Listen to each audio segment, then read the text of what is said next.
Welcome to Traveler's Tales. I am your host, Greg Alonzo. Today I will be your guide through history as we take a look at the Mitanni, the Forgotten Kingdom. However, before we begin, I would just like to remind you that we post new videos every Tuesday and Friday. Don't forget to hit the little bell icon to be notified each time we post new videos. Moving right along, mythology tells us one thing, while archaeology tells us another. Who were the Mitanni? We know of many great kingdoms and empires from antiquity. The Egyptians, Hittites, Assyrians, Babylonians, to name just a few. Yet the question remains, who were the Mitanni and what happened to this once powerful kingdom? Archaeologists generally agree that the kingdom of the Mitanni existed from 1600 before the Common Era to roughly 1260 before the Common Era.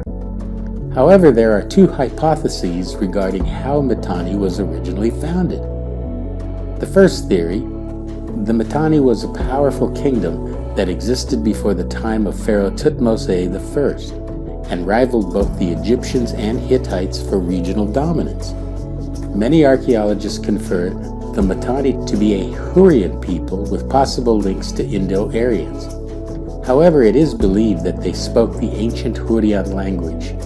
Their links can be traced back to the Euphrates, northern Syria, and central Anatolia.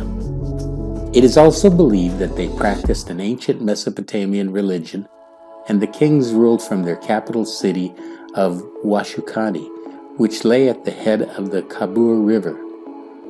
The second theory, the Mitanni rose to power due to a political vacuum in Syria. This vacuum came about following the Hittite destruction of the kingdom of Yamhad. However, the Hittites were unable to maintain control of the area. Another group, the Assyrians, had also created havoc throughout Mesopotamia. This led to another powerful vacuum as the Assyrian kings proved ineffective at maintaining control over the lands they had plundered. Initially, the Mitanni were enemies of the Egyptians and fought several campaigns against the Thutmose pharaohs.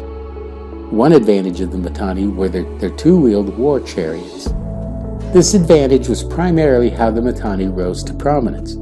Their forces proved to be fast and exceptionally mobile. From these attack vehicles, the Mitanni with accurate archers could launch a blitzkrieg attack and, due to their mobility, retreat before the opposing army could retaliate. However, with the ascent of the Hittite Empire, Mitanni and Egypt struck up an alliance to protect their mutual interests from the threat of Hittite domination. At the height of their power, the Mitanni dynasty controlled a large region from northwest Syria to the eastern Tigris. The Mitanni also controlled many of the trade routes along the Kabur to Mari and up the Euphrates to Carchemish. This entire area supported agriculture without artificial irrigation. The Mitanni were also prosperous at raising cattle, sheep, and goats. As is quite evident, the Mitanni kingdom was a definite prize to be captured by both the Hittites and the Assyrians. However, as long as the Mitanni maintained their alliance with Egypt and the local regional tribes, the Mitanni were a force to be reckoned with. At one point, during the reign of King Shutarna II in the early 14th century before the Common Era, the relationship between the Egyptians and the Mitanni was very amicable. The Mitanni king sent his daughter Gilahepa to Egypt for marriage to Pharaoh Amenhotep III. Though Mitanni was now at the peak of its power, with the death of King Shutarna II, the kingdom was ravaged by a war of succession.